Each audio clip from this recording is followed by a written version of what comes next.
ನಮಸ್ಕಾರ ವೀಕ್ಷಕರೇ, ಶ್ರೀಗರಿ ವಾರ್ತೆಗರಿಗೆ ಸ್ವಾಗತ. ದಿನಾಂಕ ಜುಲೈ 16, 2026ರಂದು ಮೈಸೂರಿನ ಗುಡ್ ಶೆಫರ್ಡ್ ಕಾನ್ವೆಂಟ್ ಸಂಯೋಜಿತ ಪಿಯು ಕಾಲೇಜು ಹೊಸಬರ ದಿನ 2026 ಹಾಗೂ ಪ್ರಶಸ್ತಿ ಪ್ರದಾನ ಕಾರ್ಯಕ್ರಮ ಗುಡ್ ಶೆಫರ್ಡ್ ಕಾನ್ವೆಂಟ್ ಹೈಸ್ಕೂಲ್ ಆವರಣದಲ್ಲಿ ಮುಖ್ಯ ಅತಿಥಿ professor doctor Antony Palraj C, ಪ್ರಾಂಶುಪಾಲರು ಶ್ರೀ ಛಾಯಾದೇವಿ ಶಿಕ್ಷಣ ಮಹಾವಿದ್ಯಾಲಯ ಮೈಸೂರು.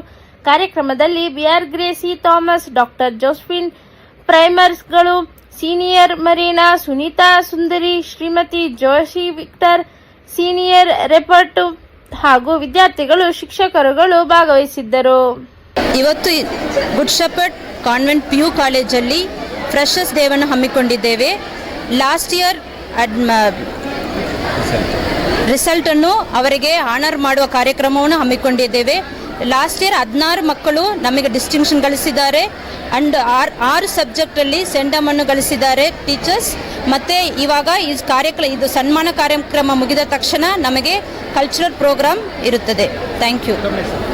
ನಾನು sister Josephine, principal of good shepherd convent PU college. Stand before you today as we officially welcome you, my dear students of class 11 into our Good Shepherd family.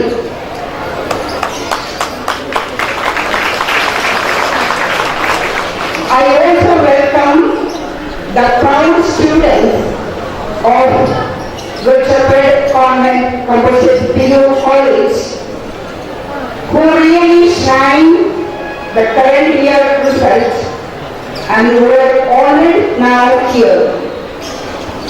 You made your school proud of you and you made your parents to be proud.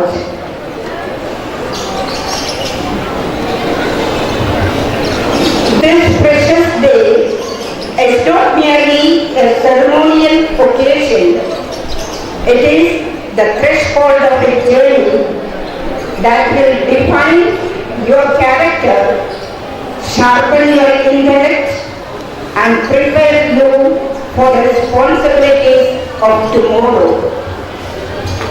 For you, today marks the beginning of a new chapter, a chapter filled with promise, challenges, and opportunities.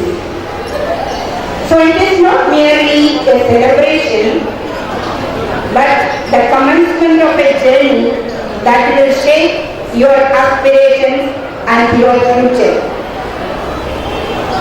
Allow me to share a brief anecdote.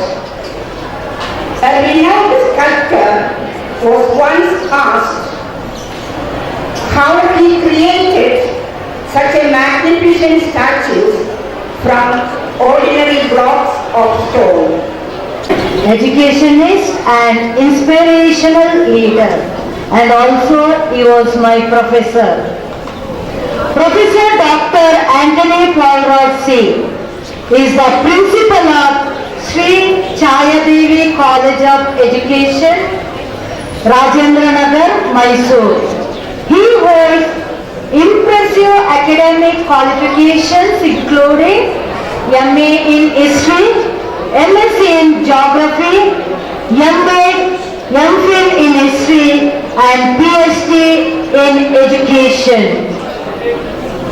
He began his teaching career in 1999 at St. Anne's Higher Primary School and High School, Channapatna. Later, he served as a lecturer at St. Joseph's College of Education, Mysore, from 2005 to 2016, followed by a year as a vice principal at DGS College of Education, Adi Chinchinagiri, Nagamangala. Since 2018, he has been serving with dedication as the principal of Sri Chayadevi College of Education. ನಡೀತಾ ಇರುತ್ತೆ, ಮುಂದೆ ನಡೀಬೋದು. Parents ದಯಮಾಡಿ ಕೇಳ್ಬಿಡಿ. ಯಾವಾಗ ತಂದೆ ತಾಯಿಯ ಪ್ರೀತಿ ಕಡಿಮೆ ಆಗುತ್ತ ಮಕ್ಕಳಿಗೆ, ಆವಾಗ ಮಕ್ಕಳು ಇನ್ನೊಂದು ಪ್ರೀತಿ ಹುಡ್ಕೊಂಡು ಹೋಗ್ತಾರೆ.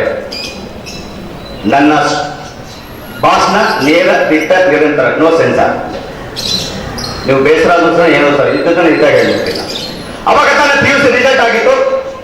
ದ ಸ್ಟೂಡೆಂಟ್ ವರ್ಡ್ ಮಂಗಳೂರಿನಲ್ಲಿ ಇರತಕ್ಕಂಥ ಇದು ಇಂಜಿನಿಯರ್ ಕಾಲೇಜ್ಗೆ ಅಡ್ಮಿಷನ್ ಆಗಿದ್ದು. 2 ಸೆಮಿಸ್ಟರ್ ಮುಗೀತು, 1 ಇಯರ್ ಮುಗೀತು, 1 ತಿಂಗಳು ಹಾಲಿಡೇಸ್ ಇತ್ತು. ಇದು ನಾನು ಹೇಳ್ತಾ ಒಂದು 20 ವರ್ಷದ ಹಿಂದಿನ ಘಟನೆ. So that time there is no any cell phones. There is no cell phones. There was a coin booth was there. ಒಂದು ಕಬ್ಬಿಣದ ಕಾಯಿನ್ ಬೂತ್ ಇರ್ತಿತ್ತು. ಅಲ್ಲಿ 1 ರೂಪಾಯಿ 1 ರೂಪಾಯಿಗೆ ಮಾತಾಡೋದು. You have to put 1 rupee coin at the end of 58 seconds. If you put again you go into betting match.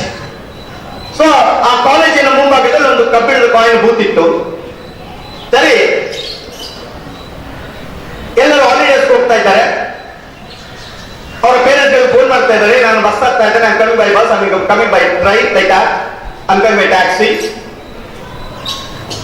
ಅದೇ ಸಂದರ್ಭ ಒಂದು ಹುಡುಗಿ ಆ ಕಬ್ಬಿಣದ ಆ ಟೆಲಿಫೋನ್ ಬೂತ್ ಒಳಗೆ ನಿಂತಿದ್ದಾಳೆ, ಮಾತಾಡ್ತಾ ಇದ್ದಾಳೆ. she is went on talking, she was blasting, ಅಳ್ತಾ ಇದ್ದಾಳೆ, ಮೂಗೋಡಿಸ್ಕೊತಾ ಇದ್ದಾಳೆ, ಸಿಕ್ಕಾಪಟ್ಟೆ ಬ್ಲಾಸ್ಟ್ ಆಗ್ತಾ ಇದ್ದಾಳೆ. ಒಂದೊಂದೇ ಕಾಯಿನ್ ಆಗ್ತಾ ಇದ್ದಾಳೆ, ಮಾತಾಡ್ತಾ ಇದ್ದಾಳೆ.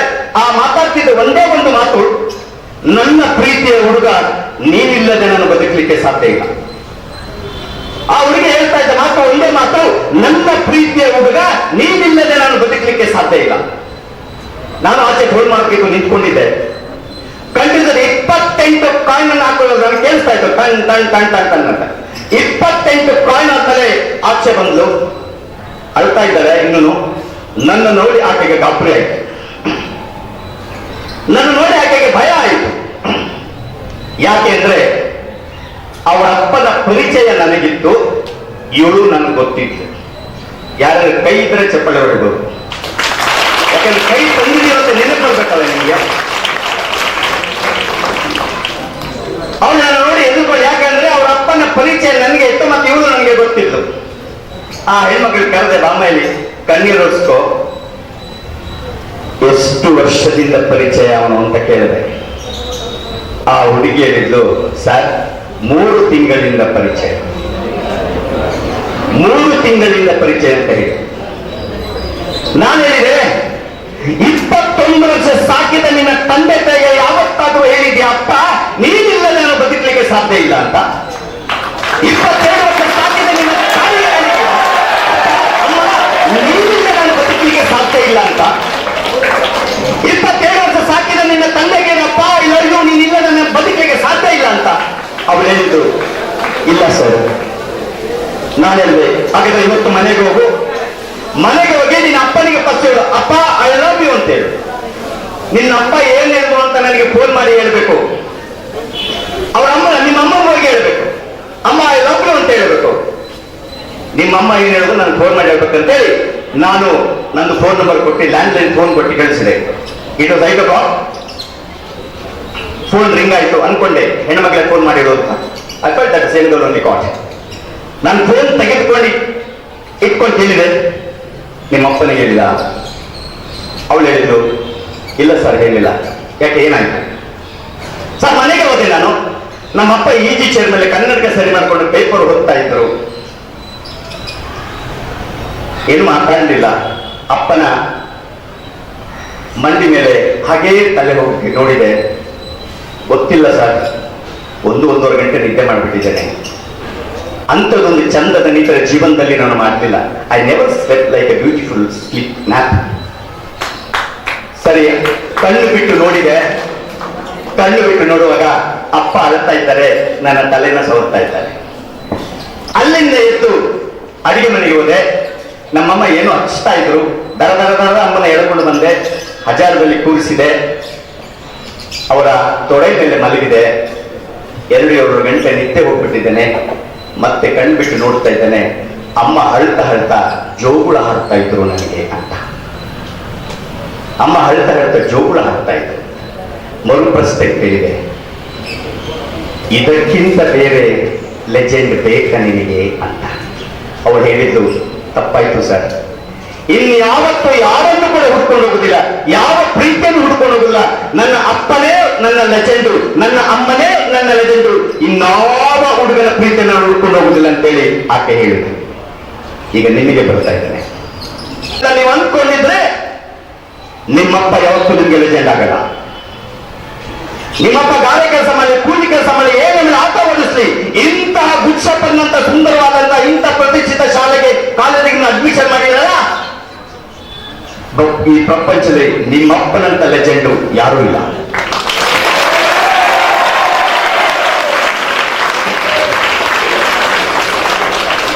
ಬೆಳಿಗ್ಗೆ 4 ಗಂಟೆಗೂ 3 ಗಂಟೆಗೂ 5 ಗಂಟೆಗೆ ಎದ್ದು ಏನಿದೆ ಮನೆಗೆ ಅದನ್ನ ಬಿಸಿ ಬಿಸಿ ಅಡಿಗೆ ಮಾಡಿ ಅವರು ತಾಯಿ ತಂದನ್ನು 12 ಗಂಟೆಗೆ ತಿಳ್ಕೊಂಡು ನಿಮ್ಗೆ 7 ಗಂಟೆಗೆ ಬಾಕ್ಸ್ ಅಲ್ಲಿ ತಿಂಡಿ ಮಾಡಿ ಕೊಟ್ಟು, ಮಗಳೇ ನೀರು ತುಂಬಿಸಿ ನಿನ್ನ ಬಾಟಲ್ಗೆ ವಾಟರ್ ಕ್ಯಾನ್ ಹಾಕು, ಆ ಖರ್ಚಿ ತಕ್ಕೊಂಡು ಎಲ್ಲವನ್ನ ಕೇಳಿ ಕಳಿಸ್ತಕ್ಕಂಥ ತಾಯಿಗಿಂತ ಲೆಜೆಂಡು ನಿಮ್ಮ ತಾಯಿನ ನೀವು ಪ್ರೀತಿಸಿದ ಗೌರವಿಸಿದ ಅಂತ ಹೇಳಿದ್ರೆ ನೀವು ನಿಜವಾಗ್ಲೂ ಕೂಡ ಆ ತಾಯಿಗೆ ಮಕ್ಕಳಾಗಕ್ಕೆ ಸಾಧ್ಯನೇ ಇಲ್ಲ. ನಿಮ್ಮ ಜೀವನದಲ್ಲಿ ನಿಮ್ಮ ತಾಯಿಯೇ ಲೆಜೆಂಡು. ಅಥವಾ ನನ್ನ ತಾಯಿ ಬಡವಳು, ನನ್ನ ತಾಯಿ ಬೇರೆ ಮನೆ ಪಾತ್ರೆ ಸಿಕ್ಕಳೆ, ನನ್ನ ತಾಯಿ ಅನ್ನೆಚಿಕೆಟ್ಟರು, ನನ್ನ ತಾಯಿ 4ನೇ ಕ್ಲಾಸ್ ಓದಿದಾಳೆ, ಇವಳು ನಾಲಾಯಕ ಅನ್ಕೊಂಡ್ರೆ ಯಾವತ್ತು ತಾಯಿ ನಿಮಗೆ ದೇವರಾಗುದಿಲ್ಲ.